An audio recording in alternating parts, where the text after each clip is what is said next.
the first time was for a year in France, 1967-68. That was a full year at a French university. Then I did, when I did a master's degree at Johns Hopkins, that was a year studying abroad in Italy. What I started to do was, on a weekend, like on Friday, I would start hitchhiking.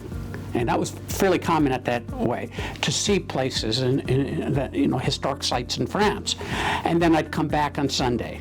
There was another fellow student, and I said, okay, let's go hitchhike. It was on Friday, and it was now the beginning of November, and it was rainy and damp there. And so maybe we got about 100 kilometers outside of Rouen, and we wanted to head to the Normandy beaches, D-Day. Because this is 1967, okay, this first year, and as an American, I wanted to see where the Americans and the Allies had landed in the Normandy invasion. And so we're out there, 100 kilometers outside of Rouen, waiting and waiting. It started getting dark. We were soaked. Cars weren't stopping.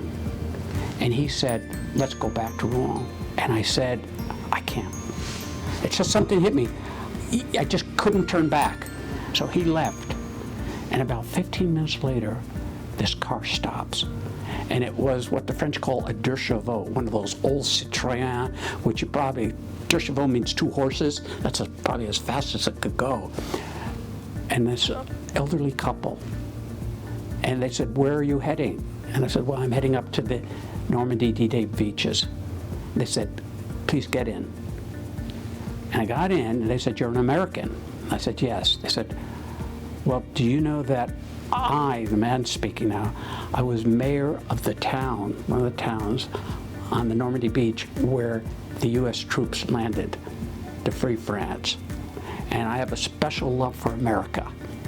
And what we'd like to do, my wife and I, we'd like you to be our guest for the entire weekend. You stay in our home. And during the weekend, we're going to take you to all the major sites there of the invasion. And then we don't want you to hitchhike back to Rouen. We're going to give you money to put you on a train to go back. I was smitten, knowing that education abroad would be an important part of my life as a student, as a professor, and now as what I do as an administrator. It was important to appreciate the divergent perspectives that I would pick up by talking to other people, to really learn of their and to witness their love of history.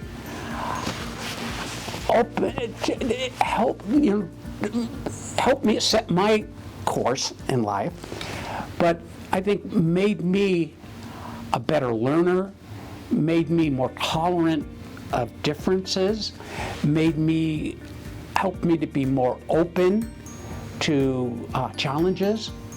And so I think for other people, for students, they may not see the benefits of an education abroad experience a week or 2 weeks after.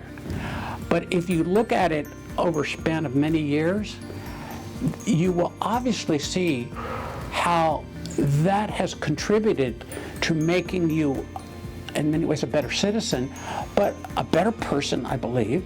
And I am convinced, opening up opportunities for you, take it. We'll try to help you here find the economic, financial resources, but don't let hindrances, obstacles, things you may hear hold you back, because this is truly transformative.